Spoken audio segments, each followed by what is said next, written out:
Guys, welcome to Red50. Thank you for tuning into another video. If you're new to the channel, thank you for stopping by. Make sure to subscribe and hit the notification bell so you don't miss out on future videos. So, in this video, I want to discuss why you should avoid the active exhaust feature on your Mustang if you're in the market for 2018 and up Mustang GT. Ecoboost also received the active exhaust from 2019 model year. This kind of applies to that as well, but my personal experience has been with my 2019 Mustang GT, as my Mustang came equipped with the active exhaust. I've had my 2019 Mustang GT with the active exhaust for more than a year, and there are pros and cons to it, so I want to address why it may be beneficial for you to avoid the active exhaust if you're looking for a new Mustang. Now, keep in mind that while I have the active exhaust on my Mustang, I ended up upgrading to Corsa Extreme Active Exhaust, which you will see why later in the video. But I want to just put a disclaimer that all sound clips you're going to hear in this video are not the Ford stock active exhaust, it's the Corsa Extreme Active Exhaust. With that being said, let's dive right into the video. Let's start off by a little bit on what active exhaust is for those of you who are new to the Mustang world. Active exhaust was introduced in Mustang's lineup from 2018 model year. The feature on new car was about $895 or so, which is slightly lower than what an average catback would cost for your S550 Mustang. Active exhaust allows for 4 different modes such as quiet, normal, sport, and track mode. Quiet mode can sound like this,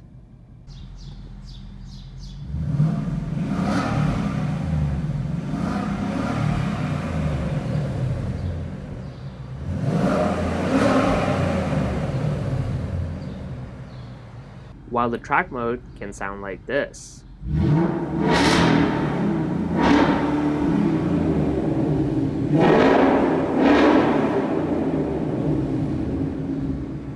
As you saw from those clips, the difference is pretty drastic.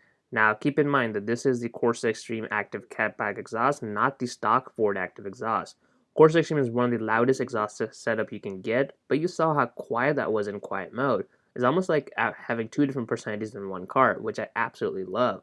If you want to check out how Corsa Extreme Active exhaust sounds in all 4 different modes, you can click the link in the description or the card above. The active exhaust mode also comes with a quiet start mode, or as Ford likes to call it, the good neighbor mode. This feature lets you pick a time frame and the car will start in quiet mode during that time frame. This is a pretty neat feature, especially if you're someone who starts their day early and don't want to piss off your neighbors. So, as I said earlier, my 2019 Mustang GT does come with the active exhaust setup. I wasn't really actively looking for the active exhaust, to be honest with you. I just wanted the race red and the 401A package, and it just happened to have the active exhaust. Now, if you guys watched my video on the first mod to do to your Mustang, you know the exhaust is the heart and soul of the Mustang in my opinion, so that was going to be naturally my first upgrade to my Mustang. So I figured if I'm going to be spending money anyways, so why not just get it from the factory? And I did exactly that and opted for the active exhaust. So initially I loved the exhaust. It was decently loud in track mode and loved the quiet mode to not piss off my neighbors.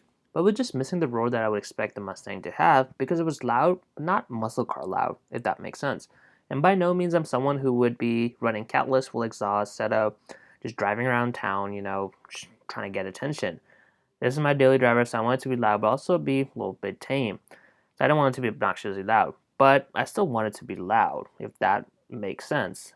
So I went on my search and researched my upgrade options from resident deletes to full catback exhaust and eventually settled on a Corsa Extreme active exhaust. So why do I think you should avoid active exhaust on your Mustang? Well, one, it just adds electronics on a normal functioning component of the car that probably doesn't need it. One more thing that could fail, and that's exactly what's happened to some people. There have been reported issues where the user will get message active exhaust selection not available sometimes. It could be due to the wiring that's coming off loose or the active exhaust motor crapping out where the Ford would have to replace the motor for you. I luckily have not had to experience any of those issues, but it can be annoying, I'd imagine. However, the biggest reasoning why I think you should avoid the active exhaust is the upgradeability. Unless you're truly content with how loud the track mode can get on the stock active exhaust, I would look elsewhere.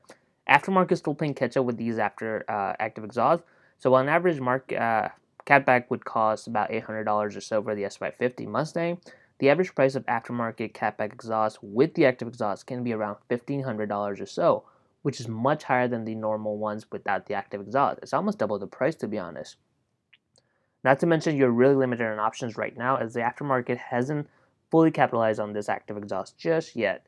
So essentially, if you decide to upgrade, you have less options and end up paying a lot more than if you had chosen not to go the active exhaust route.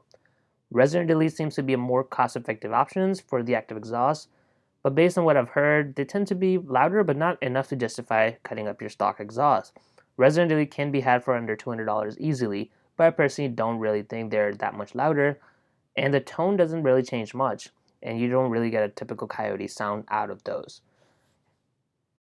So overall, I think the active exhaust is a really cool option to have, from having multiple modes for loudness, but also my favorite, having a quiet start mode. However, it leaves a bit to be desired in terms of loudness, but most importantly, the upgradability.